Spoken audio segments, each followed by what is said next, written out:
Call council to order for this is June 16th, 2026. Thanks everyone for being here. We need call the meeting motion to accept the agenda. Moved by Booker, seconded by Wade. Is there any additions to the agenda? Councilor Wade. I get a resident with some concerns about an intersection in the township that I told we would bring up at tonight's meeting. Would that be Cloden and Salford? Cloden and Salford Road, yep. Okay, any other additions to the agenda? Seeing none, all those in favor? Opposed, that's good. Any declaration of community interest in Joan nature thereof? Seeing none, we'll move right on to the minutes of the June 2nd, 2026 meeting. Do a mover for the minutes? Moved by Gill, second by Buchner. Any errors or omissions? Seeing none, all those in favor? Opposed, that's carried. Business arising from the minutes, the clerk's not here. People difficult from doing the report. So before we do that, let's move on to the introduction of Troy and Jeremy and Shane. I think you're up for the job. Absolutely. Thank you, Mayor, Council. Might as well come up first. So, Council in tonight's agenda will consider the appointment bylaw of our newest district chief, Troy Moffett, to Station 2, Mount Elgin. We welcome Troy. He's had several years of leadership with our fire service. He's very experienced, and we're happy to see him take over for the previous district chief who tragically passed away in Bell Walthorpe. So Troy knows he has big boots to fill, but he understands the position and the role, and we're excited to welcome him to the position of district chief for Mount Elgin Station. Well, welcome, Troy. You've been around a while, so you're not kind of new to the neighborhood. So appreciate that. Any comments you wanted to make? No, I'm up to the task. Any comments from council? No. So, unfortunately, I'm never short of words, so, no, quite seriously, thanks for taking on the role. Emergency services always shows up at the worst possible time in somebody's life. And you provide a lot more than just assistance, to provide hope and sometimes life. And so, with a very, very sincere thank you for taking the role. Every group needs a leader and someone that they can look up to and trust and respect and know that has their back and is there for the best of them. And I would encourage you to always remember that. But while you may report to Shane, you're actually more in responsibility of and the care of all those who are behind you. And I thank you for taking that on. It's not an easy job. And it's not a job that gets a lot of recognition and quite frankly, it probably isn't consumer of the pay that you get. But it is a job that is deeply respected by all of council, and thank you for doing it. And I wish you the very best of luck, and please be careful out there because we want to see all of you again in one piece. Sounds good. Okay, thanks, Troy. Thank you. Appreciate it. You can stay if you want. Sorry, and we'll let Jeremy come up on the other side of it. Oh, yeah. You got a real team here, man. Yeah, there we go. There's a few of the working backbenchers too. Go ahead, Shane. Yeah, absolutely. Again, Mayor and Council, it's a pleasure for us to welcome, and you'll be considering the appointment bylaw again for our newest member of the SWAT and Zora Fire Service. The combined shared position. This shared position actually is a result of many months of work, many months of negotiations, and we're very excited to try this new collaboration between Zora and Southwest Oxford with the new deputy fire chief, shared deputy fire chief position and the shared fire chief position. Jeremy was with Tempsford Station for roughly 20 years, a captain with Tempsford Station. There's was a number of very qualified applicants, and we're happy to say that Jeremy came out on top, and we're happy to add him to the team. And again, we'll be considering that appointment bylaw before you tonight. So we welcome Jeremy and wish him all the best in his career as a shared deputy fire chief between Swax and Zora. Jeremy, any comments you wanna make? No, I'm just happy to be here. Look forward to working with all you guys and yeah, it's, I'm excited. Fun. Yeah. Any comments from council? No, quiet bunch tonight. Yeah, sure. I would simply say, over the last year or two, we've been sort of exploring how do we strengthen and, build a more sustainable and build depth into the environment. And, staff had suggested, including Shane, had suggested looking at this model and, convinced council that this was, probably a positive way. We're, from a council perspective, we're traveling a new road, right? And, there's gonna be some bumps and hiccups along the way. I think we all recognize that. On the other hand, sometimes you need change to generate and to spawn innovation and, new ideas and new thoughts and new ways of doing things. Not just for efficiency, but for, the general health for the community and for the benefit of all of the people that, you'll actually be, serving. And, so we're going to explore, but when I say we, I mean mostly you and Shane are going to be exploring, new ideas. And I think you'll find that this council is very open to looking at, as is Laura, I think, very open to looking at new ideas. And as you think of them or start to, formulate, potential roads forward, I would encourage you, to both of you, to bring them forward to staff, the CAOs and the council, because I think the way forward is through envisioning something better and something that's an improvement. And so I think that's, quite frankly, that's where I see us going. The quality of, and Shane's demonstrated it over the last few years, he knows what he's doing. And, for the service we have now, he does a great job. Moving forward, times change, things evolve, and therefore probably the leadership model probably needs to evolve too. We're maybe relying too much on one person, and now maybe sharing it a little bit, probably is a good idea for all of us. And so I would, again, I would encourage two of you, and along with all the district chiefs, to never be afraid to kind of explore into the future beyond the boundaries of what we know now. Thanks very much for taking on the role. Good news is, we've got nobody to compare you to. You can't do that or worse. That's Shane, go ahead. Yeah, if I can, Mayor, too, I forgot to mention that his lovely wife Casey is here to see him on his appointment bylaw, so she did join us too. So. We appreciate you sharing with us.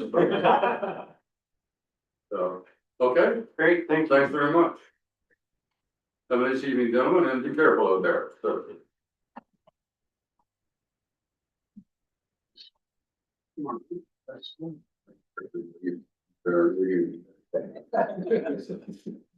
Okay.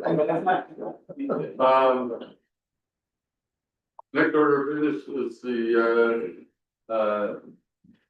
applications for the Ward 3 vacancy. And we have three applicants here. We'll get to an order just so that we all know the ground rules. Each applicant has 10 minutes to present themselves in any way they want. At the end of 10 minutes, then the council will have an opportunity to ask questions as they choose. I remind council that we are electing someone, or we're appointing someone to fill a vacancy for the current Ward 3. Not future Ward 3 or 4, but the current Ward 3, and that ward exists until election day, 2026. So very specific, same area that Councillor Hurston was responsible for, new person's responsible for. As luck would have it, all three applicants actually live within that ward. And, so look forward to, their presentations. In order of, when they put their applications in, this is the way we're gonna hear them. So the first one, George Gloucester, please. Thank you, sir, and good evening, everyone. I want to thank council and the members of staff for the opportunity to present my interest in the position as advertised for the Ward 3 council position. I'm going to take a few minutes to talk about myself, and I'm going to focus on three characteristics or skills or bits of experience I have. Personally, three items that I think are going to help me and suit me well in terms of representing the community, Southwest Oxford, as well as being a good team player with the staff here that work and serve in Southwest Oxford, working with the members of the community each and every day. So firstly, I'd like to talk a little bit about my knowledge of the community. Having been born and raised here in Southwest Oxford, involved in a large farming operation, which I continue to be today with my brothers. Raised with family here in Oxford County. I've been here, I've lived in the county for 40 years. And part of that, I've lived not only in a rural setting, but in the city of Woodstock, for example, and in other cities, as I did spend some years pursuing my career development. And lived in large city centers, gaining an appreciation, I suppose you could say, of the differences between urban and rural, and some of the things that each sets of communities focus on and need leadership on. Secondly, I'd like to talk about leadership. So you have my resume. I recently retired, just recently from a senior role with Farm Credit Canada. And in that role, I was working with the leadership team here in Ontario, responsible for a large portfolio and over 200 staff. And I'd like to say that in those years, I met or exceeded the expectations and goals as set out by senior leadership as I did my work with the organization. And I believe that comes from being a dedicated listener and being able to make decisions and focusing on serving and working with your staff in particular. And so really my record stands there, and I think I can bring some great leadership through the experiences that I've had to the position and to the community. The third thing I'd like to talk about is my commitment to accountability. That's something I've gained to appreciate, I suppose, over the years. And it's easy to take credit when things are going well. I think we can all do that. But being accountable, it can be, that's the hard part when things aren't going so well. And I find what works when things are maybe going so well, in terms of whether it's in the workplace or in a community setting, or a community situation, is making yourself vulnerable.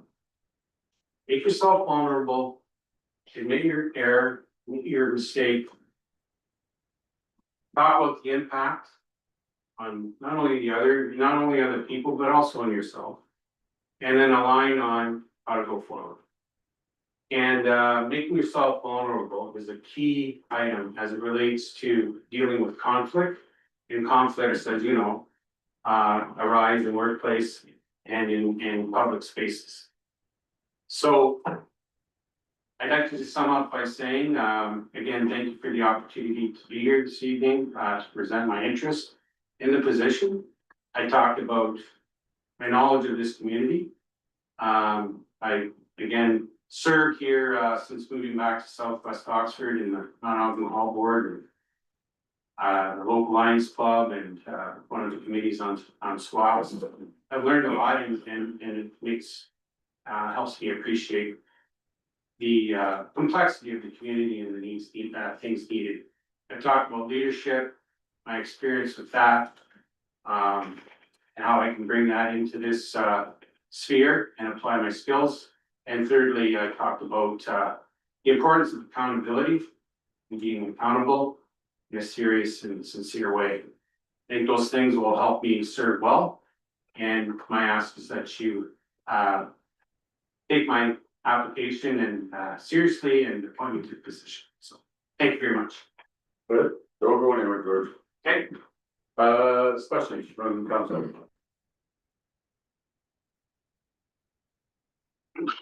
No questions? Well, good. Cause I've got a couple. So, George, thinking about Southwest Auction, what do you think is the most important or valuable asset that the corporation of the township of Southwest Auction has? I think the most important aspect that we have, asset we have. Well, I mean, I work with Mono Community Health Work, as you say, and I think that some of the things that we offer here in terms of community services like that are essential to a strong community. I think there's struggles, of course, in terms of finding volunteers. And I think that's made Southwest Oxford successful over the years is our asset, I think, are our people. We have had good volunteer base to step up and provide input and assistance to the needs of the community. I hope that can continue. I think it's a challenge in these years right now.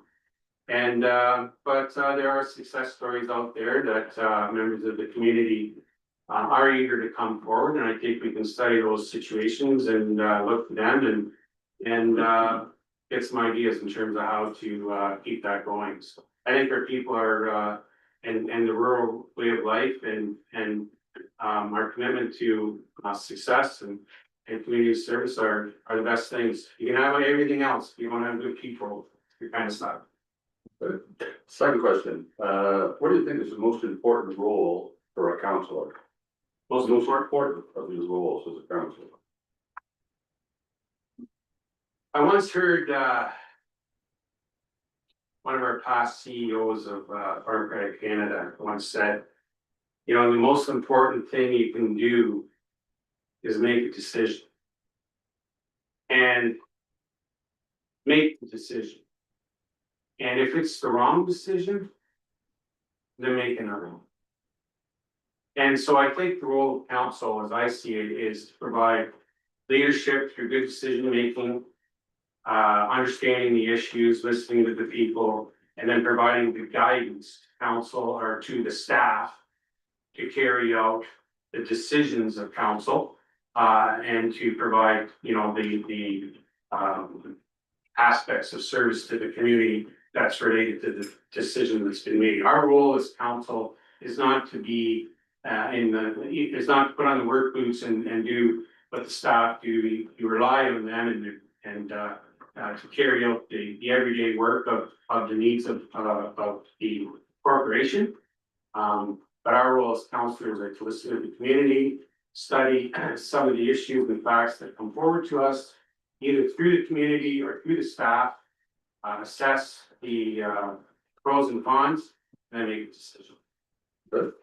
And third question, what do you think would be the most, for you personally, what would be the most difficult aspect of the role? I think the learning curve is in some aspects going to be, I've not served in a political or public role in this capacity, so I'm going to admit that, hey, I'm a novice in coming into this, and I'm going to make some mistakes, and I'm going to need to lean on people to help me out and understand, you know, how the inner workings work, and I think the learning curve and learning the position and appreciating the responsibility to it is, I'm not going to take that for granted. I think that's something that I'm going to have to be humble about, learn and develop along the way. Good, thank you very much. Anyone else have any questions? Seeing none, thank you, George. We'll get back to you in a few minutes. Second one, John DeBrun. Wow, John. Evening, everybody, might look to sit down.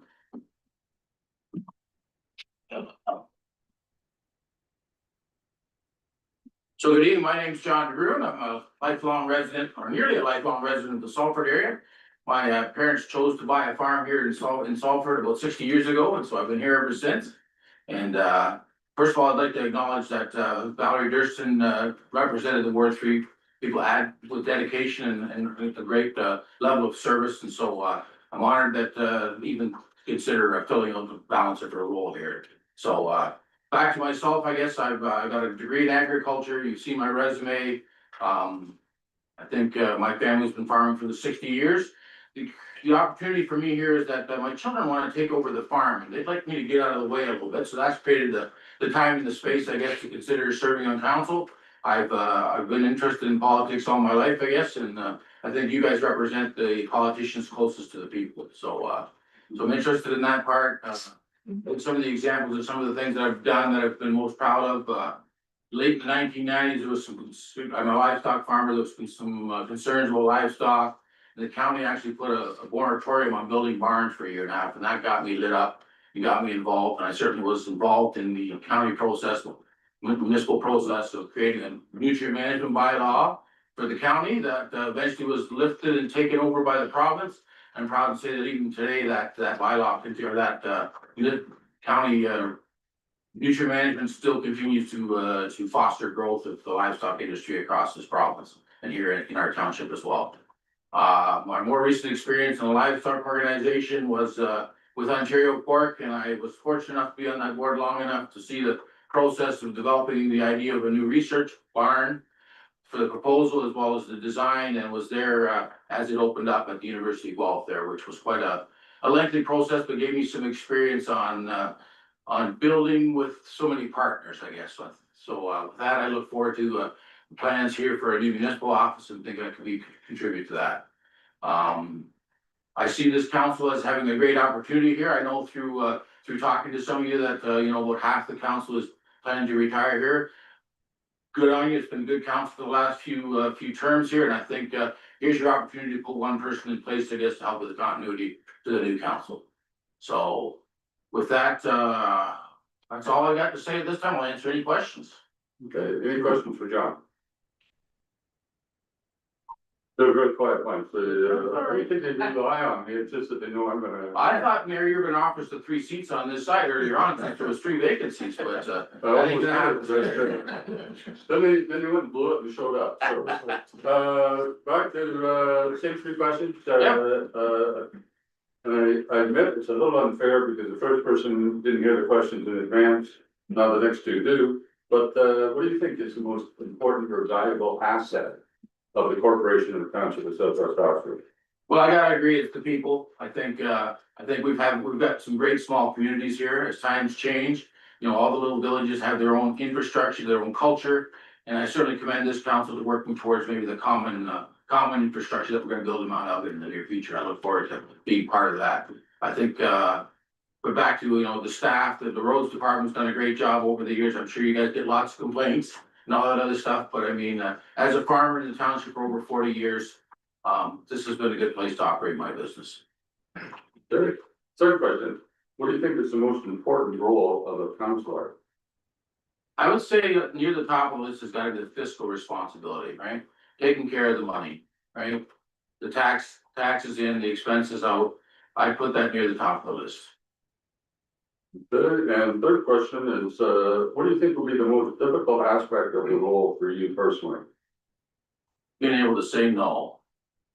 I think that's an important part of your job is once in a while just saying no. And I think that and maybe the as I haven't got any experience at this role and maybe just some of the interplay between the people that I represent and the role here. I'm a little apprehensive about that part, but sure the ones of you that have been at it for a while, you learn to deal with that. So Good. Any other questions? Seeing none, thank you very much, John. The next one is Aaron. Come on up, Aaron. Same rules, same 10 minutes, so go ahead. Good evening, everybody. I'd like to start out by thanking council and the rest of the Southwest Oxford staff for giving me this opportunity to tell you a bit about myself. My name's Aaron Lonsdale, I'm a sixth generation farmer on the Rivers Farm. I'm also happily employed as a service technician with Thornton Bros Barn Equipment, serving farmers in this area with routine maintenance services and equipment fails.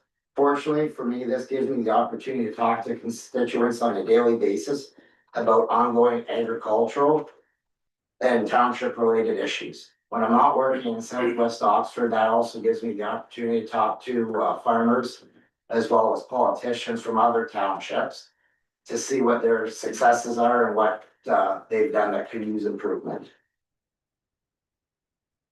This has given me some potential or some ideas for potential improvements within our township. I'm very fortunate for my position with Township of Southwest Oxford as a volunteer firefighter as well.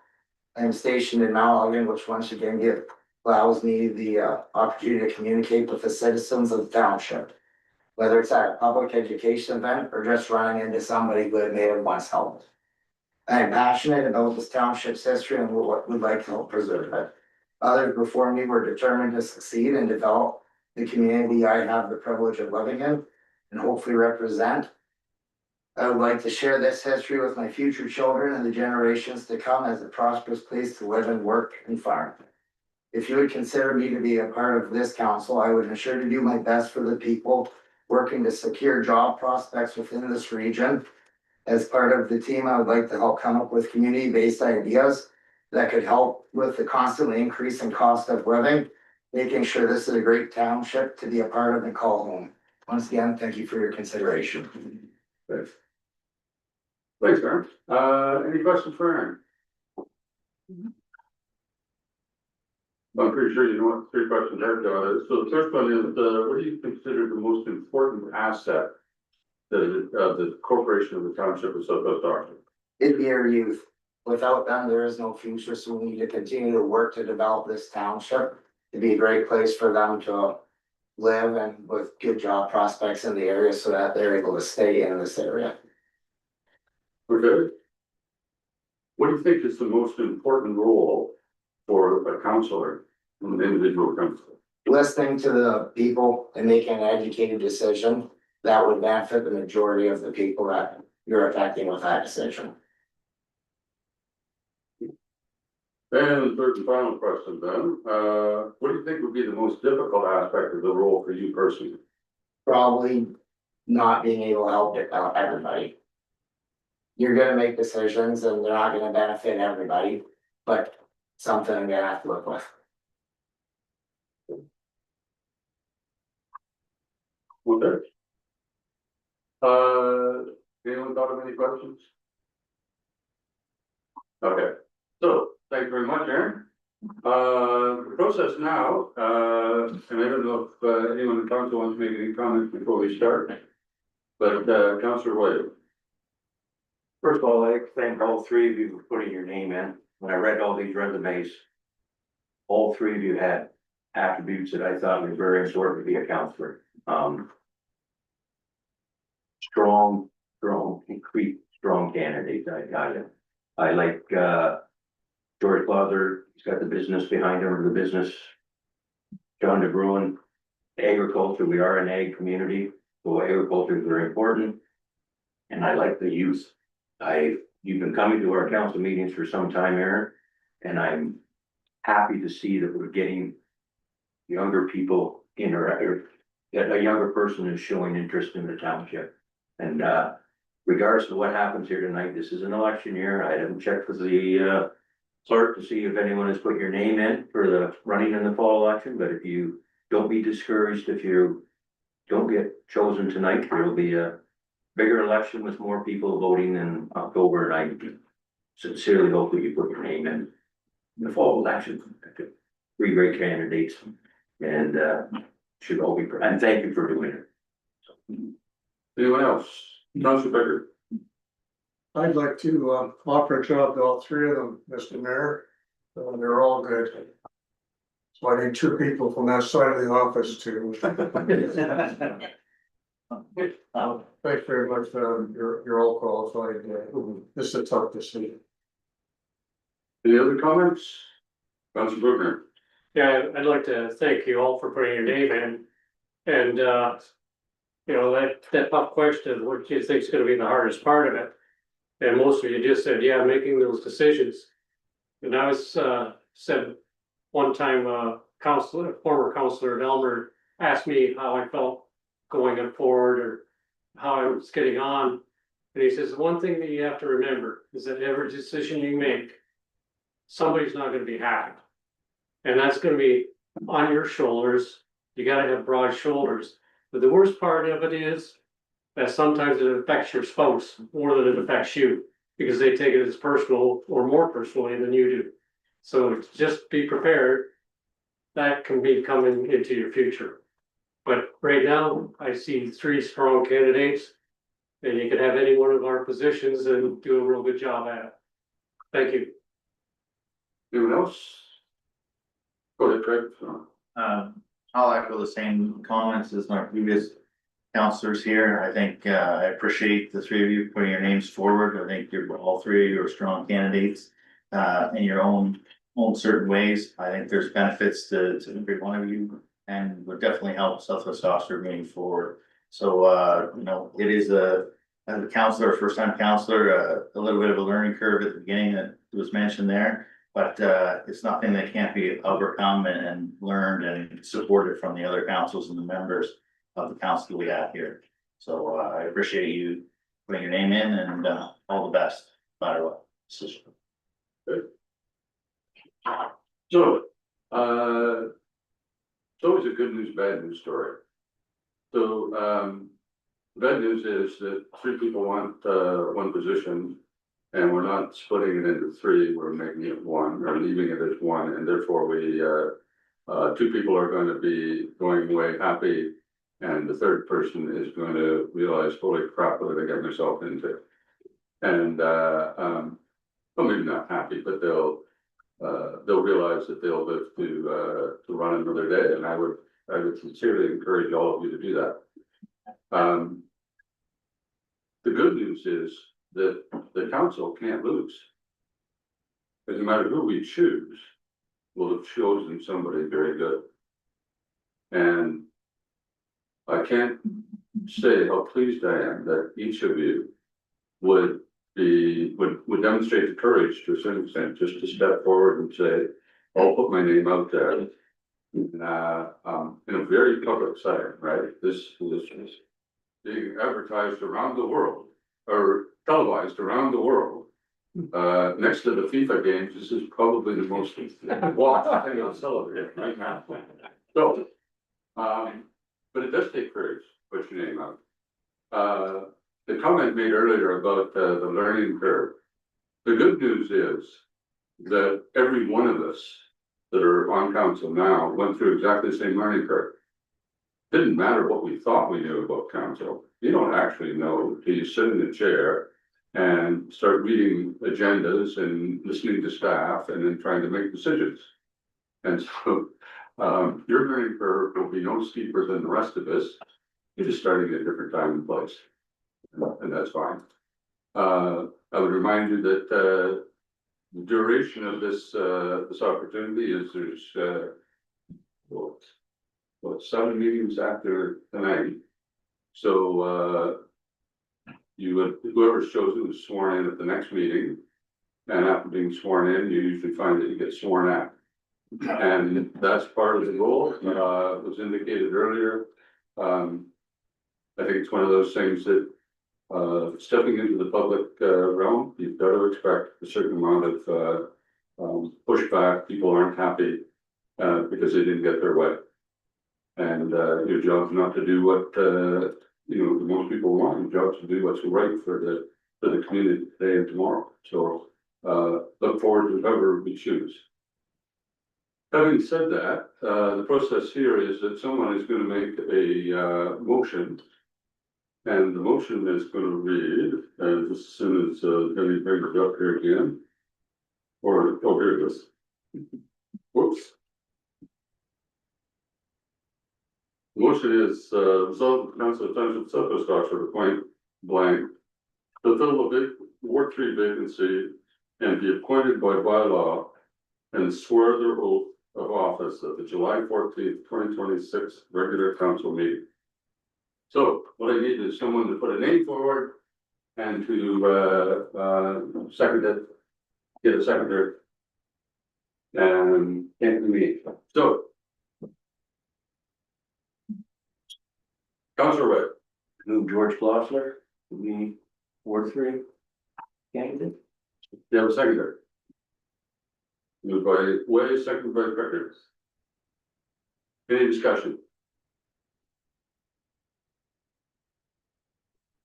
Seeing none. All those in favor? Opposed? Hold it. No. Pardon? Not opposed. Okay, all those in favor? 4. Opposed? Okay, George, congratulations, you got the job. So that you know, nobody was actually opposed. It was who was the best choice, so, Danny will reach out to you, George, and fill in the details. You probably want to come in and, have a chat with Danny or Billy on, the role and what happens on the 14th. Prior to the 14th, is he allowed to see closed session? Until after you're sworn in. I don't think so. I'm not going. No, I don't think you can. Right. And oath of office is a public event? Yeah. So, the first item of business on the 14th will be you taking the oath of office. Okay? For the rest of you, thank you very much for being here. It's as simple as that. You're all welcome to stay. The rest of the agenda is equally exciting. And as soon as I can get my computer to come back here.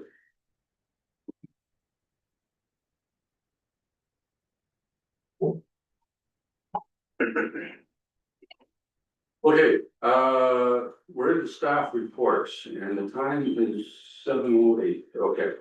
Staff reports, building report, Daniel, anything you wanted to say?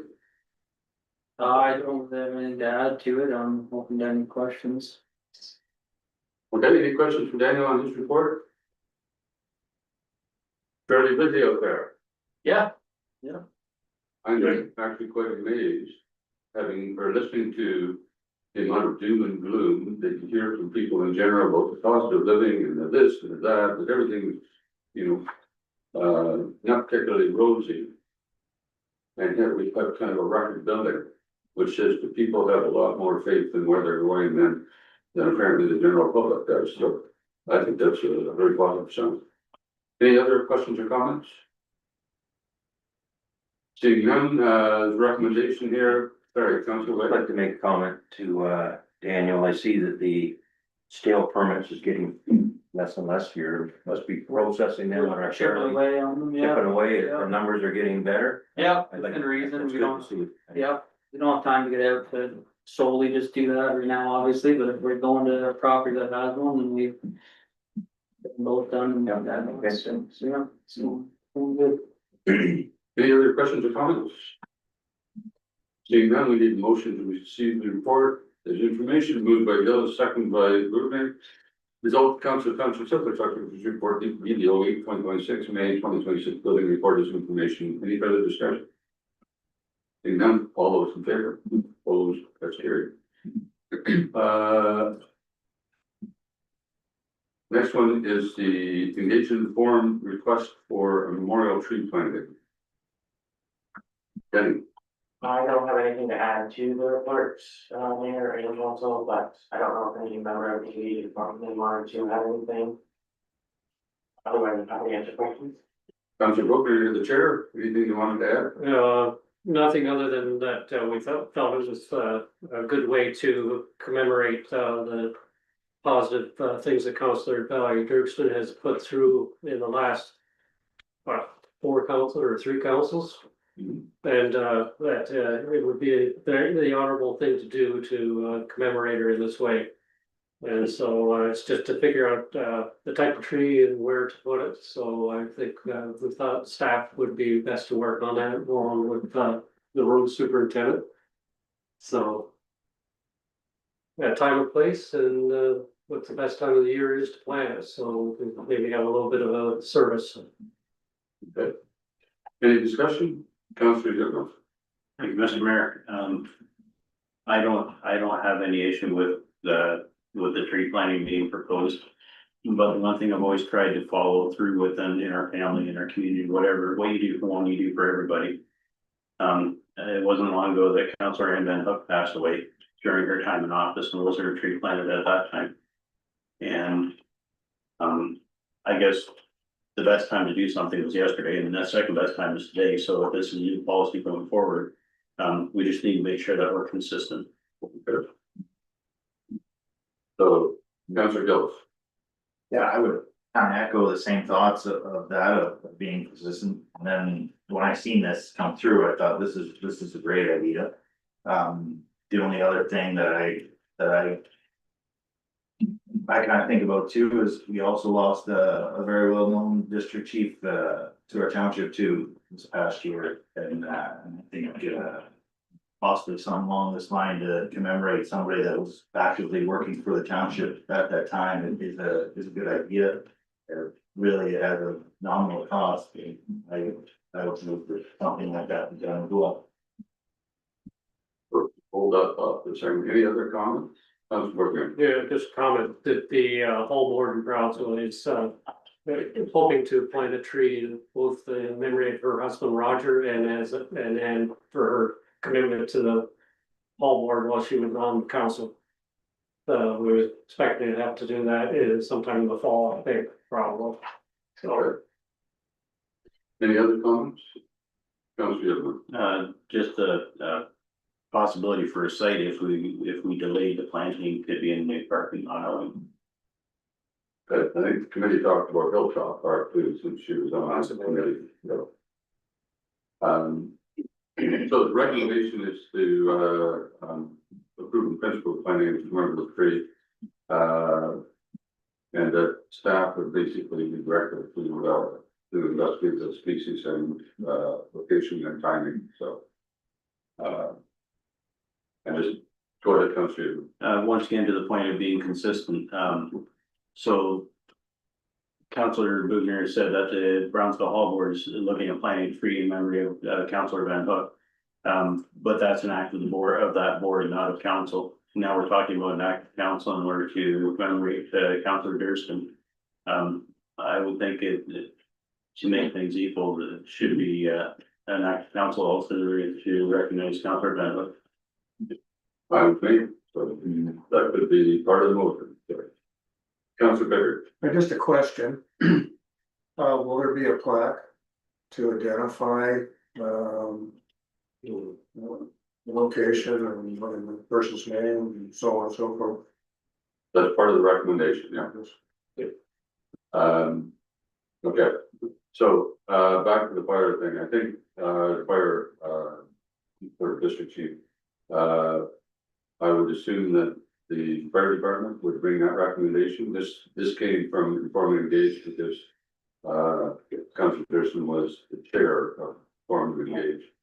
And therefore the committee, and they have money in their budget, felt that they could do this. So I would encourage the fire department to do the same thing. Well, I guess we could obviously make a suggestion to staff to come back with a thought on that. Okay. The motion in front of us though is for memorial tree for Councillor Valerie, Councillor Valerie Pearson. Right, we have a mover. Moved by Faulkner, second by Yelma. Result, Council Township Civil Sergeant, see report CL 21/2025, engaged in form committee resolution, memorial tree planting for former Councillor Valerie Durston's information for the council approving principal planting of commemorative tree in honor of former Councillor Valerie Durston. And further, the council direct staff to investigate and report back to council on an appropriate location, tree species, commemorative features, including an engraved stone and any associated costs. Any discussion? Councillor Yip. Second potential site might be at the new building once it's erected. Staff will take all that into consideration, so thank you. Anything further? Seeing none, all those in favor? Opposed, that's carried. Follow-up, council remuneration for 26 to 30. I think this is yours, Julie? Thank you, Mayor Mayberry. So at the last council meeting, council will recall they received the council remuneration review that was prepared by Warden Upderborough. This discussed potential remuneration levels for the incoming term of council. At that meeting, no formal direction was provided, but council did provide some direction to have the matter brought back for further consideration.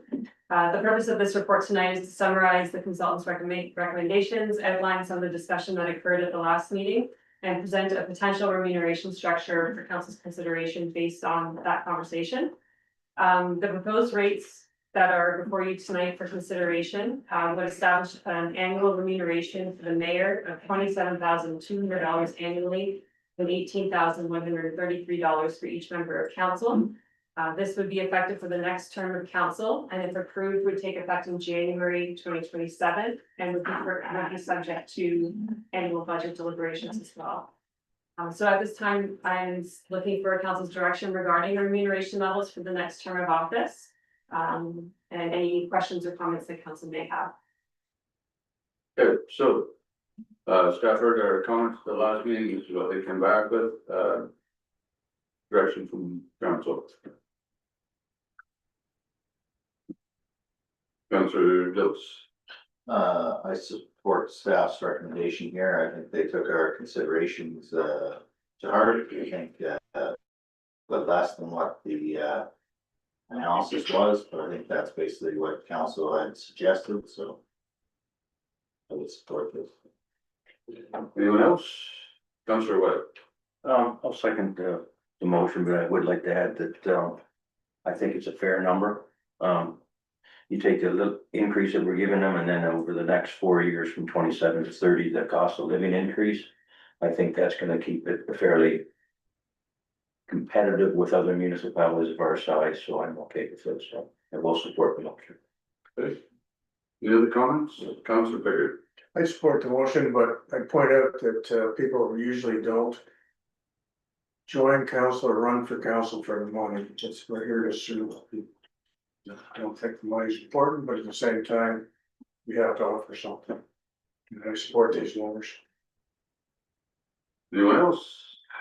Councilor Dills. It's always a hard decision to give yourself or appoint a raise for yourself, but there is a lot of time factors, there is a lot of mileage, there is a lot of time that to take away from your job. So it's really not compensating you a large amount, but it does help to offset some of the costs that you incur from your private life. So I would support the motion. Okay, anyone else? So, need a motion then, or a mover for the recommendation by staff, moved by Gillis, seconded by Way, result council sets us off for Street for CEO 2026 follow-up council remuneration 26 to 30. Term of council is information for the council establish the annual remuneration for 2026 to 2030. Term of council as follows, effective January 1st, 2027.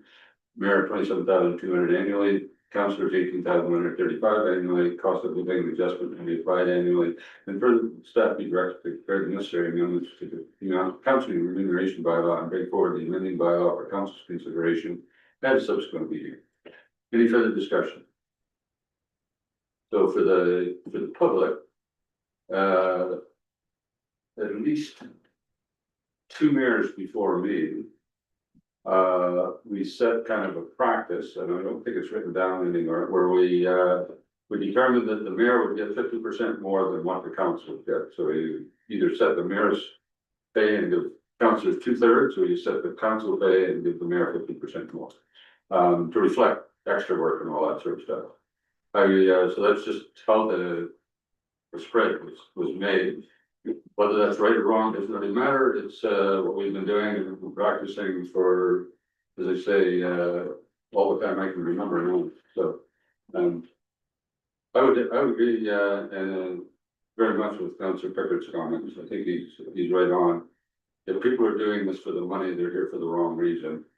If they're doing it because they actually care about the community and want to see their community a better place, then eliminates, helpful to offset expenses and things like that. But it's not supposed to be a living wage or anything like that. I can support the resolution as presented. Any further comments? Seeing none, all those in favor? Opposed, that's carried. Now we get to the good one, development charge reserve annual report. Brooke. Purpose of this report is to provide the treasurer's statement of activity in the development charges reserve for the 2025 year. In 2025, the township collected $37,750.75 in development charges, which resulted from 4 residential units and 2 commercial industrial permits. In 2025, expenditures include the water cistern in Mount Elgin and the fire master plan.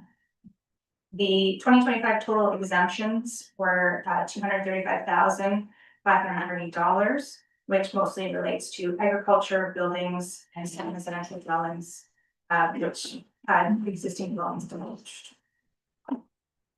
With that, I can take any questions you might have. Okay, questions should go.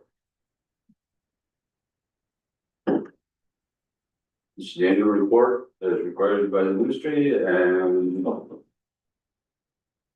nothing on this one. We have a motion then.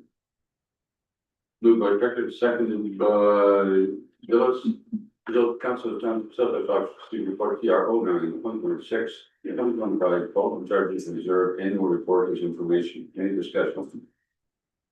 All those in favor? Opposed, that's carried. TR10, Brooke. Yeah, that remind me to be Brooke. Okay, this report is before council to an update on the properties located within the Ingersoll Boundary Adjustment Agreement. The Assessment Review Board has made a decision on appeals for tax years 23, 24, and 25, which results in SWOX's share amounting to $475,000, $475,870.96. The town of Ingersoll has withheld the first 2 quarterly payments this year, and they will withhold a portion of the 3rd quarter payment to cover our share owed. The 2026 budget included $250,000 in tax write-offs for 23, 24, 25 years. And the budget also included $480,000 for the 2026 year anticipated tax write-offs.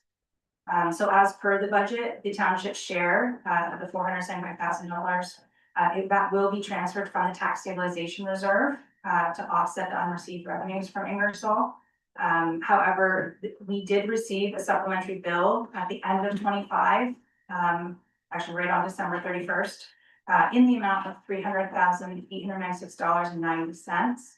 So these funds will be reflected in the 2025 surplus report following the audit, with the recommendation to be transferred to the tax stabilization reserve, which this should help offset the large 2026 deficit in our boundary revenues.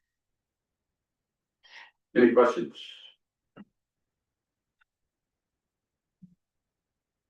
Councillor Becker.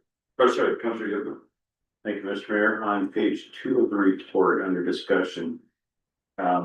Second last paragraph, this does not include the write-off of $188,908, which also occurred in 2025 due to the result of 357 and ARB decision for 22. Can you explain the 357?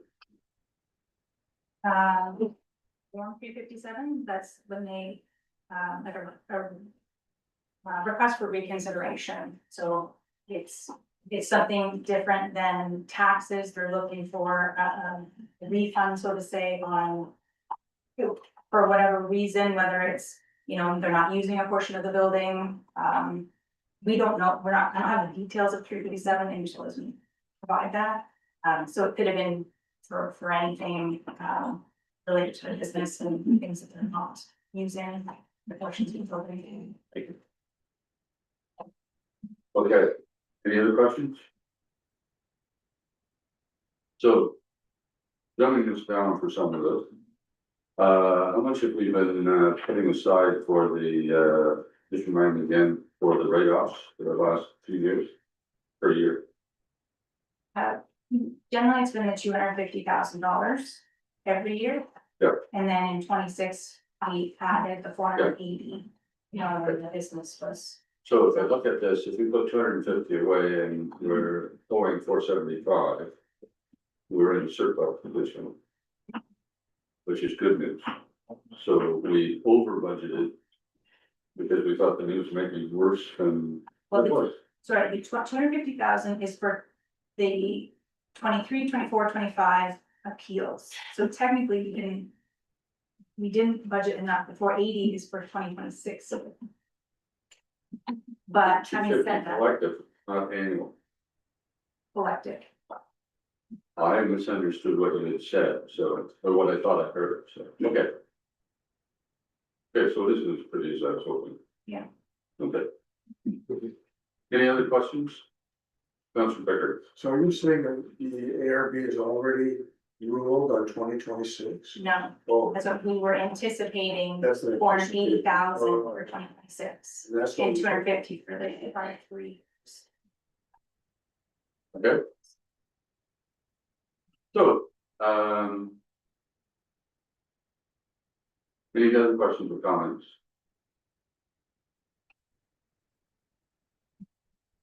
Seeing none. Recommendations in front of you, do we have a mover and seconder? Moved by Becker, seconded by voting result, Council Sutherland Parker. Receiving report TR 1026, summary of supplemental value bidding within the Ingersoll boundary adjustment agreement as information for the council authorized to write off of taxes in the amount of $475,870.96 for results of the assessment review board's decision for tax years 23, 24, and 25 regarding property or properties within the boundary agreement, adjustment agreement signed September 23rd, 2020 between the township of Southwest Oxford and the town of Ingersoll and county of Oxford. Any discussion? All those in favor? Opposed? Yeah. Next one, the tax incremental equivalent grant program. Julie, please. Thank you, Mayor. So the purpose of this report is to provide council with follow-up information in relation to their direction provided at the March 2026 meeting regarding a proposed extension of the town of Ingersoll's tax increment equivalent grant program to annex lands under the boundary adjustment agreement that we have with the town. So attached to this report for council's consideration is a draft participation agreement between the township and the town. This agreement would allow eligible industrial development within the annexed lands to participate in the town's tax incentive program. The township will be responsible for contributing our proportional share of any approved grant amounts in accordance with the boundary adjustment agreement, which is set at 24%. Since reviewing this draft agreement, we have reviewed the document and discussed a few items with town staff, including annual reporting requirements, termination provisions, and the town's planned updates to its community improvement plan. The town has agreed to incorporate a termination clause into the draft, which is attached.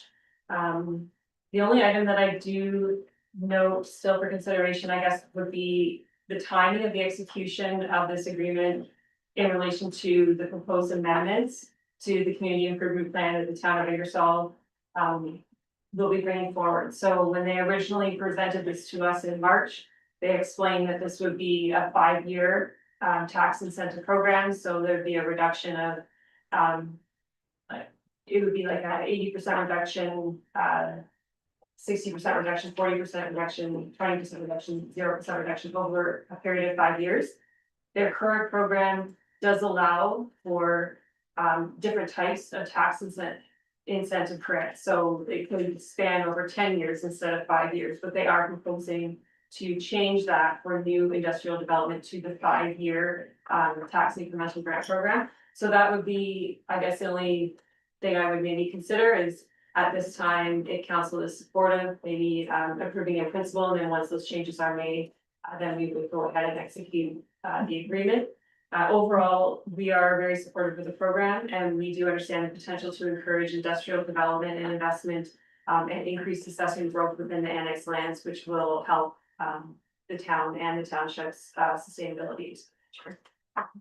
So with that, I'm happy to answer any questions that council may have. Questions from council? So, when you say 5-year, is it not 100% the first year, 80, 60, 40, 20? Yes. 0%. So the first year we wouldn't get any tax. On the other hand, we don't get any expense either. That's correct, yes. So, the second year we would get 20% of what we were hoping for, or what we eventually get, and 46, and so it actually works backwards. But anyways, okay.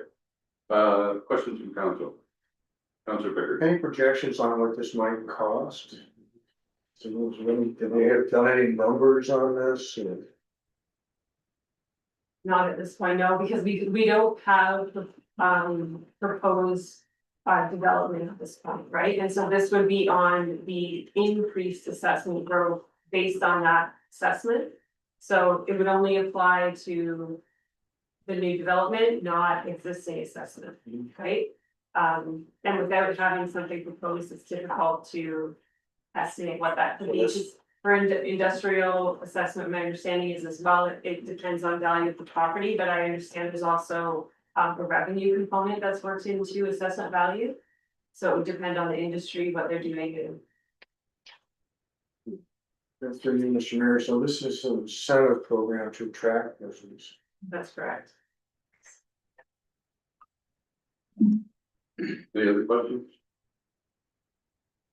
So I would say that, I think there is interest in, particular business. And I think the town is quite interested in moving this forward. Because they think it will attract this business, and quite frankly, I think we'd be happy with it. So, can't obviously divulge any details with it, it's not finalized yet.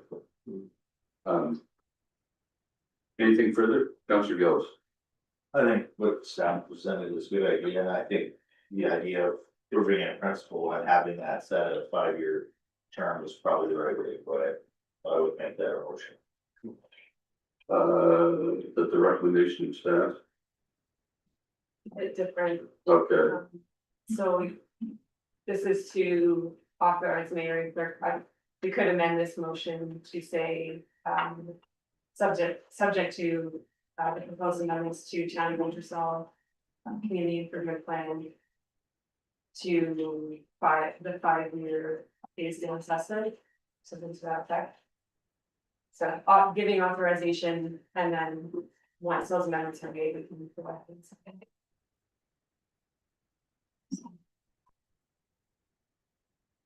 so would it infer that council will authorize the mayor and clerk to execute the tax, or sorry, in that authorize mayor and clerk. In principle to execute the tax incremental equivalent grant program participation agreement. Subject to. Is that what you're doing then? Okay.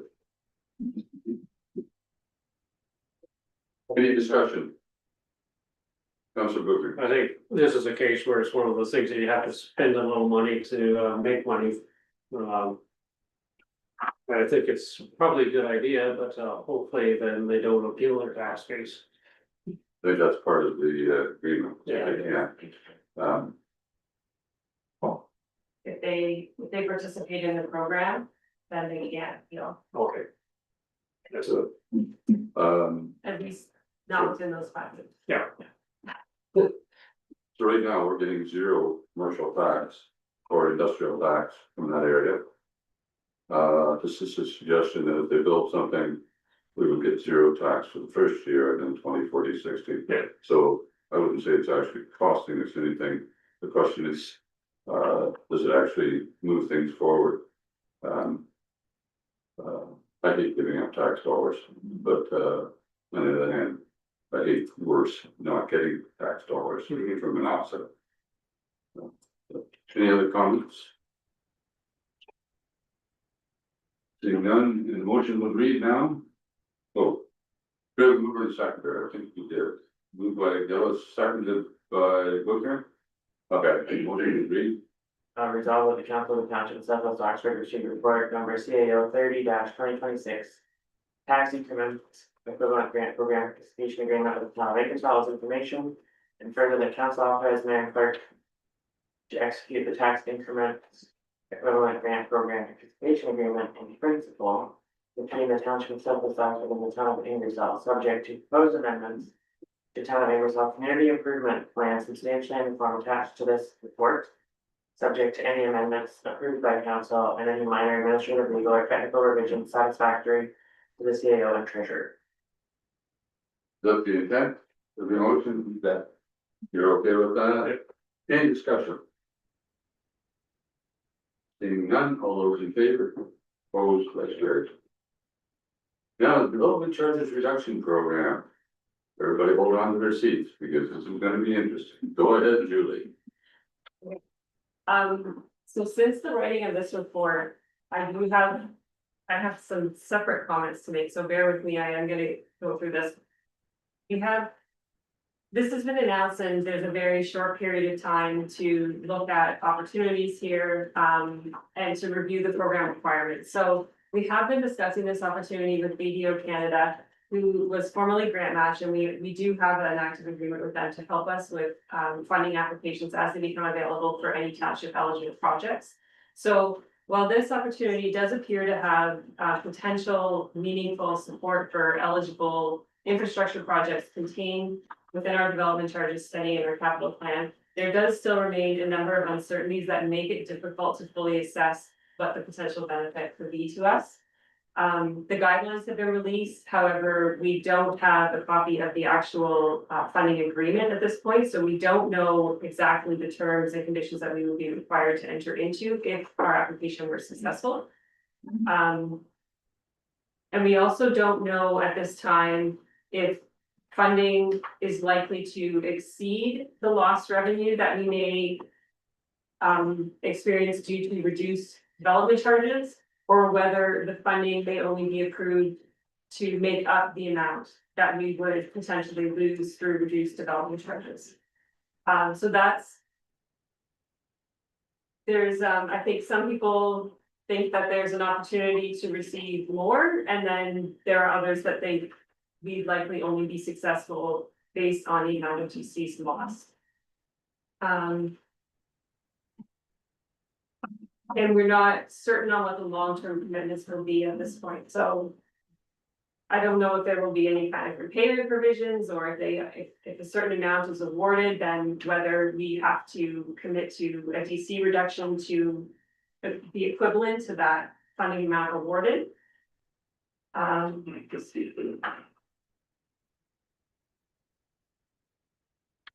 Yeah, and then for a smaller municipality like Southwest Oxford, it's hard to know how competitive our application would be in comparison to larger municipalities that have significant water, wastewater expansion programs or transportation expansion infrastructure that they're hoping to move forward with to, enable a significant number of housing within those communities. We're looking at the township's application, we're primarily focusing on Mount Elgin and any infrastructure projects that would support that Mount Elgin development. So things that I outlined in the report, the park is an eligible cost and would support, and would be intended to support the community there. The fire truck, the snowplow equipment, the new sand dome, all of these things to help support the increased number of houses there. If we were to use that development at an estimated number of new homes of about 250 at $8,000 in DC revenue potentially collected, that amounts to about $2 million, which is where we came up with the number that I've outlined with the report, and how we have collected these particular projects, and we could likely apply for these projects with the total eligible cost being around 1.6 million. However, if we go and look at what our actual DC revenue loss would be, on average over the last few years for residential development, we've collected about $100,000 per year in DCs. Even if we reduce that by 50%, and it stays consistent, we're looking at about 50,000 a year in lost DC revenue over the next 3 years. So the question really is, would the province look at our application and potentially award us more than what we are likely to lose, or an amount equivalent to what we are likely to lose.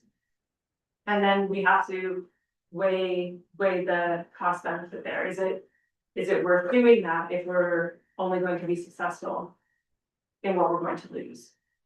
The other side of it is, I believe that there is some value in communicating to the province what our needs are.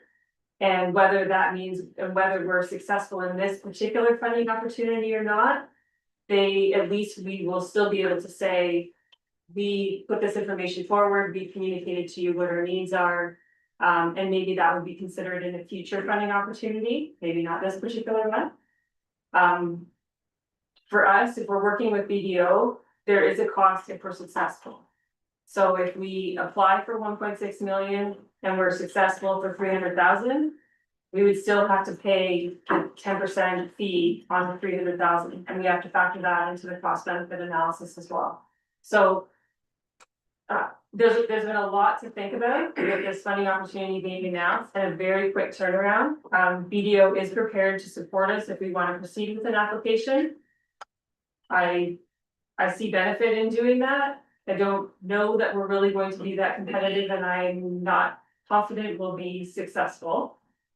But I was hoping we could have some of this conversation here tonight and get any other thoughts, comments on this, moving forward before we proceed. So, I would simply add, I'm very concerned about the development charge reduction program in that, quite frankly, I don't think there's a hope that, we could come out better than cost negative from an income. That would be my gut feeling about this. My concern would be if this program doesn't work, will the province just mandate everybody gets a 50% DC reduction across the board, and we'll lose money without any grant potential.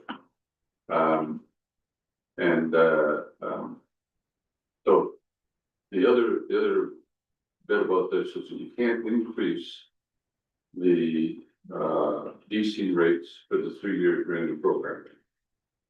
So they're frozen at whatever rates, regardless of the cost of the construction index increases. So there's a lot of moving parts and very few actual answers that help you make a clear decision. And I get that BDO would love to fill in the application and take a chance on 10% of something. Appreciate that. But that doesn't, in my mind, that doesn't enter into this conversation at all. Their 10% is, it may be worth it just to get it done. But the real question is, I feel really unsure that we're going to get anything that is in a positive financially. On the other hand, I'm not sure that a whole lot of negative towards this program is going to be positive for us in the long run either. So I come up with a program this complex and say, you've got 3 weeks to answer the questions. Oh, and by the way, we're not going to tell you what the questions are, is a little bit difficult. And maybe it's, quite frankly, maybe I'm just personally being resentful that something this important should be just thrown out and said, here, fill it in and hope for your best. If you look at the infrastructure costs for Ontario, the $4 billion or $8 billion over the next 3 years. That's only $2.8 billion a year. And when you divide that by all the municipalities in Ontario, we're looking at diddly squat for Southwest Oxford, our population. The other problem is, quite frankly, other municipalities, and if you look at some of the GTHA, where they have DCs in the, $50,000 to $150,000 range. You know what? Your $8,000, pretty small potatoes. I'm not gonna waste my time with it. So there's, on the other hand, fair is fair, everybody should get the same shot, so. You've all had the weekend to read about it, to study it, to explore it, I'm really looking forward to this conversation, so who wants to start, give us some words of wisdom or go ahead? I do just also wanna add, there are a couple of other funding opportunities that we are looking at with BDO, just so you are aware, and we can kind of factor that into this conversation. The Building Strong Communities Fund there's a funding stream there that, we could be eligible for the new park in Mount Elgin, so that's something that we're gonna explore with them in more detail.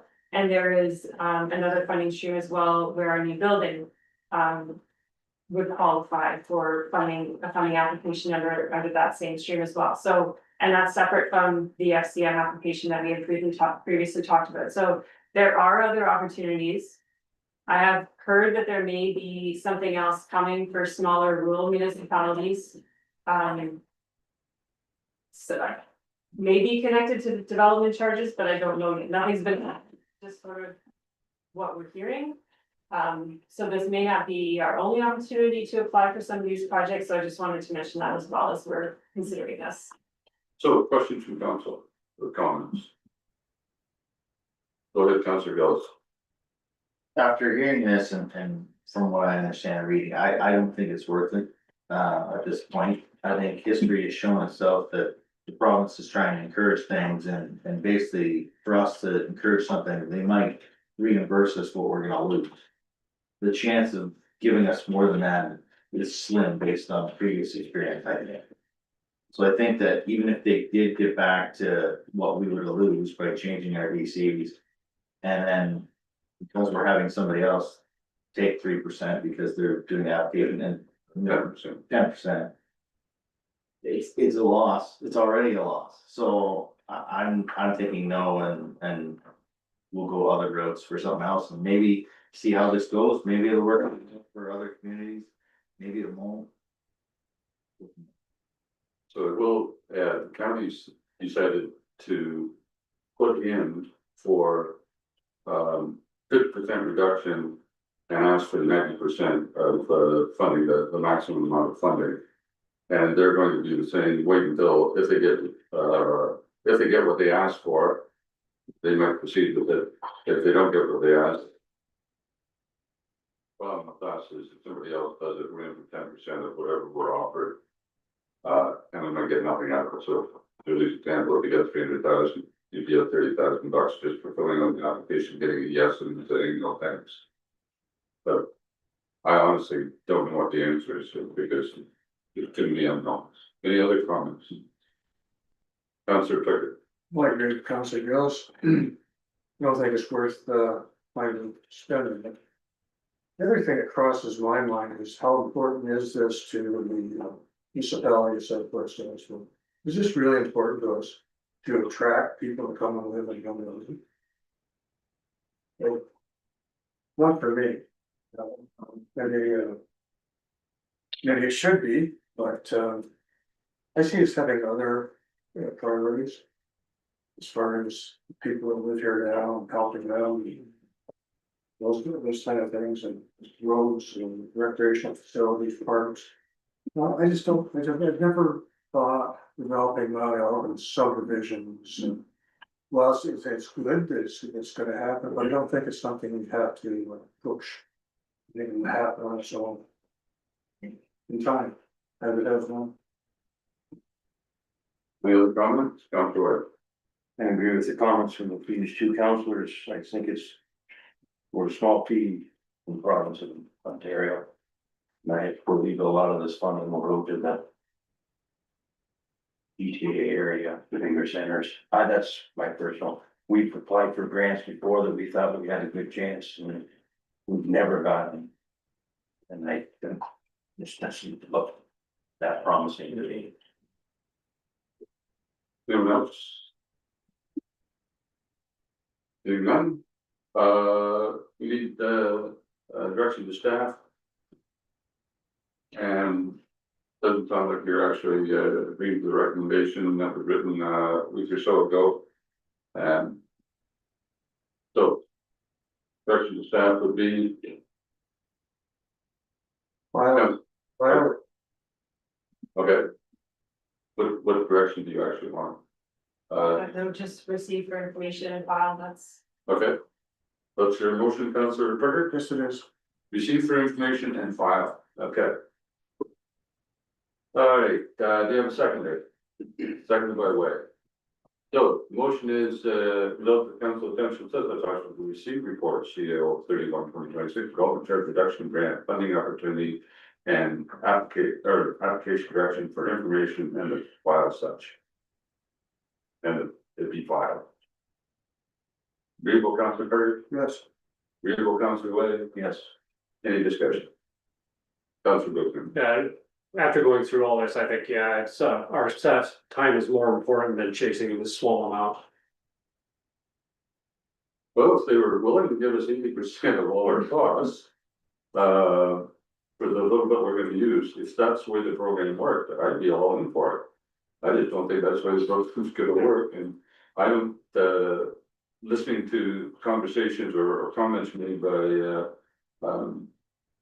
various ministers, Black and, what's his name? When they say they want municipalities to have 10% skin in the game, to me, that's, they expect us to take 10% shave. And I'd rather not, so, any further discussion? All those in favor? Opposed, that's good. Okay, 7:53. Let's do the detachment report, or the overview board report. And then, maybe we'll jump into closed session, so we'll get that done before we have to go. So, who's doing this one? Okay, go ahead, then. To the mayor council, this letter was received from the board, the Oxford Orthopedic Attachment Board 2.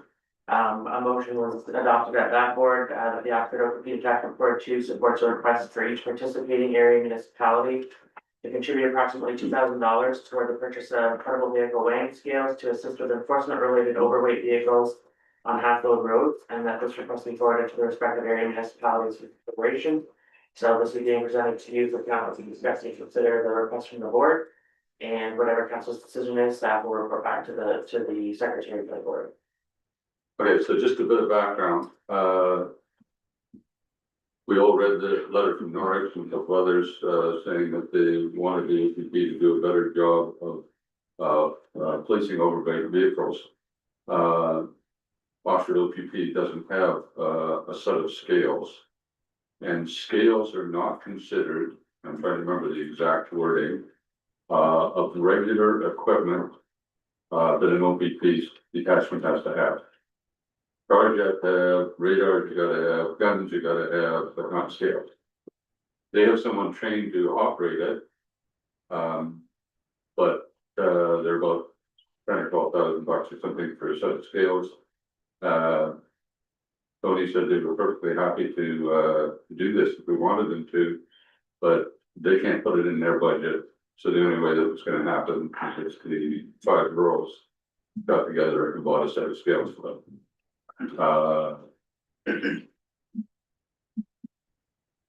I might think that it should be in the OPP budget. But apparently, I would be on my own on that one, so, as far as the provincial OPP would say, so I think it's the case of, if we're gonna move forward. The only other comment I would have, well, it would be a comment, would be a question to Adam, is this a reasonable way of dealing with the problem, realizing that I think you buy one set of scales, and if you find out that you need them all the time, at some point in the future, you may need a second set, but just any comments you might have, Adam? Yeah, I share your thoughts about that. This should probably be a police item, but this is something they're probably being paid for anyway through our policing budget. The township pays for it. I think even if we do this, we would need some sort of commitment from OPP that they're actually going to do the enforcement. They could have 10 sets of scales, but if they're not gonna do any enforcement, there's no point in doing this. So I don't know how we could get commitment from them. We do meet with Tony once a year. Service sharing group meets once a year with Tony. We give them all our spots, and there's never been any indication from them that there wasn't scales, that there wasn't. An opportunity that they weren't gonna do it. So it is kind of new to us that there hasn't been any scales, there hasn't been any enforcement, so. But if we're gonna do anything, it sounds like we're gonna have to jump on board and pay this, or they're just doing their. So, other comments, thoughts, Councilor Berger? So there'll be one set of scales for all the 5 of those. Start with that one, please.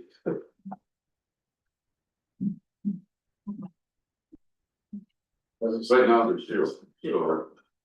It's, They're not enforcing that, or they can't because they don't have the scales, and at one point, apparently they could borrow them from somebody, but apparently everybody's using them at the same time, so.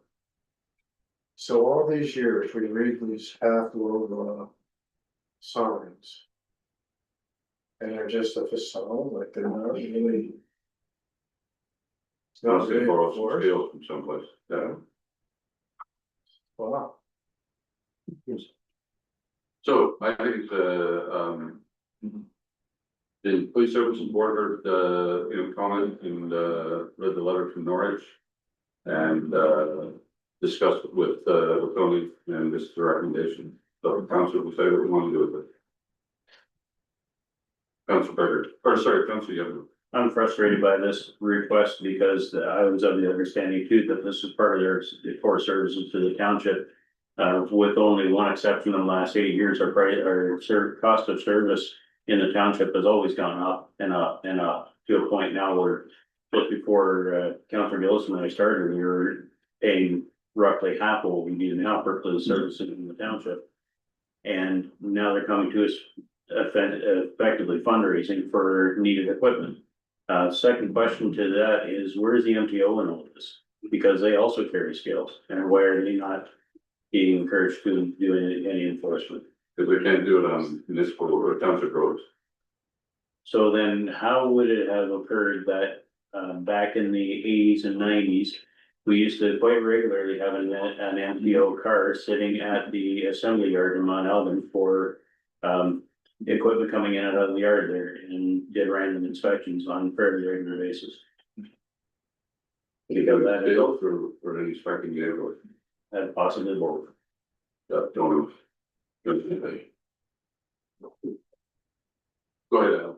It is on my understanding that MTO can weigh trucks, and they can appoint trucks to the closest MTO scale, which would be 401.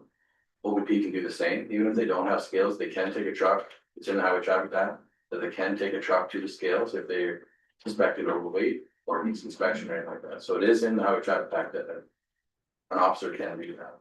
Whether they have scales or not, I don't know that you're gonna find an officer that would do that. I don't know if there's any liability to them. If I don't think there is in the highway traffic act, but if there's liability to the officer or the OVP that take a truck there, and it's not overloaded, I don't think they're liable, but I just don't think you find an officer willing to do that, not today's age. But I think it's worth the question to ask the MTO if they can do enforcement. If they have scales. I don't know, if it's falling off deaf ears. In the past, when we called them looking for support, they would say, that's an OVP directive, but it's worth asking. Good. Councilor Gillis and Councilor. To Mr. Mayor, the OPP's budget will be starting at the new budget will be the beginning of the year, correct? Doing this to be a budget item for them at the beginning of the year. It's not regular equipment. So it's an add-on to their budget. So But could be brought forward to that. I can ask that if you want. I just look at it as it's service that we're asking for, it should be part of the budget. Whether we pay it now or pay it later, I guess that's the question.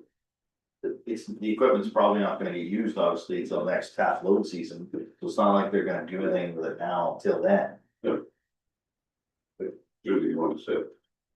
Yeah, I was just gonna comment, so after our last meeting and the discussion we had about this, I know Township of Norwich sent a letter to the OPP, and I also sent a letter to the OPP, and we did say in that letter.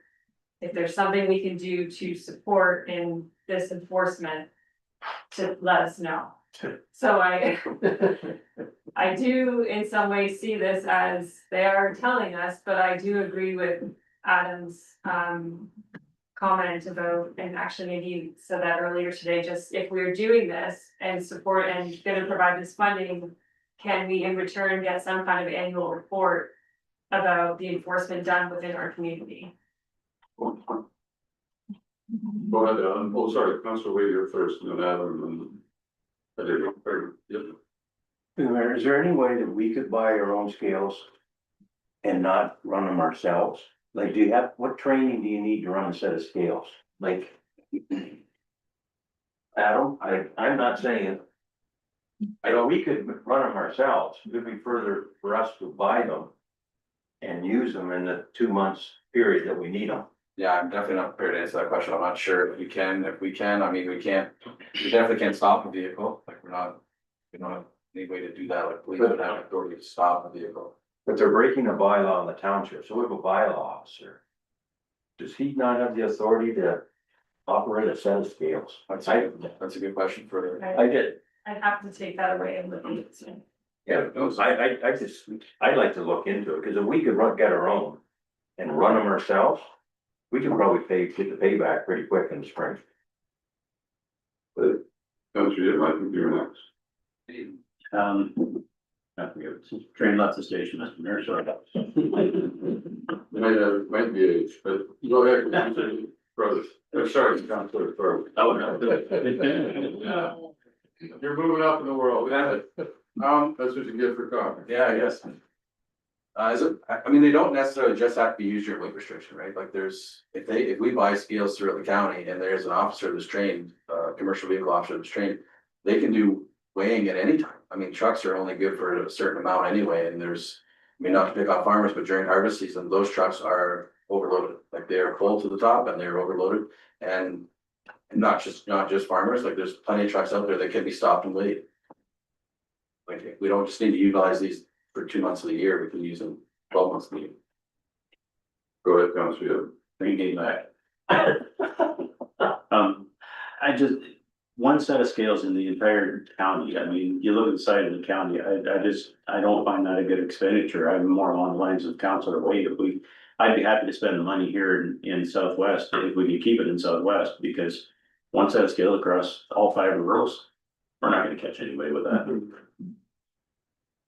Well, that's what the request is here for discussion, so any other comments? Councilor Burger. That's the crazy thought I've had, is that we should have our own. Have it enforced in Southwest Oxford, like. Councilor Gillis, your comment. Well, along Councilor Yim's comment there, like. Yeah, what's gonna happen if they do have one set of scales, is like, is an officer gonna be able to hold that vehicle there until the scales come from somewhere and heck knows where part of the county, like. Is that a good practice or trophy, or they just don't care? I don't know. Like, it just, I don't know, it's a lot of time, but. Whatever, I guess if they find you're overloaded, hey, it's good use of time, but if you're not, well, it's not, so. Go ahead, oh, sorry, Councilor Brookman, and then Adam. Yeah, I was just, for us to buy them and our bylaw officer, what's the legality of it? Can he find the person? So we got a whole bunch more questions here to be answered, but Adam. Yeah, I think we need a commitment from the OVP to see how many officers will actually be trained to use these. I mean, we can train our bylaw officer the same way as the OVP are gonna need to be trained to use it as well. If they're only gonna have one CBSA officer in the county at any time, there's no point in having more than one set of scales, right? My understanding is they have to have a commercial vehicle trained officer to operate the scales to lay fines for this. I mean, we could buy 10 sets or 5 sets or whatever it is throughout the county, but if we've only got one officer, it's not worth it. And then maybe that officer is off this that day. So we could still end up with no enforcement and we all spend $2,000. Anything you wanted to say? Well, the only thing I would add to that is we also only have a bylaw, if the bylaw enforcement officer were able to do that, you only have a bylaw enforcement officer dedicated to Southwest Oxford and OVP. Councilor Burger. I think we should pass this to the newly formed Oxford County Police Services Board. that has representatives of all, and then they come up with a solution. That was their solution. You send want it to there, extend, $2,000. that was their solution. That's their solution? Yeah. So I don't mind taking it back and saying, does this actually make sense? Or finding out more information. I think that's something I that think we we should take it back. since, the suggestions made by a couple of people that we might be better to have our own, it would seem to me that we might want to explore that part first. That, I think, do you have someone qualified to operate or stop a vehicle and then operate the scale? That would be, legally binding. Might be an issue we need to explore. But I can see that happening, is you can't stop me, you don't have the authority to, and then once you do, we get other problems. So would that be a reasonable solution to staff? And then explore a little further as what the potential is for SWAC. And then, I've heard a couple of people say the, one set probably isn't enough for 5-year-old amateurs. Okay.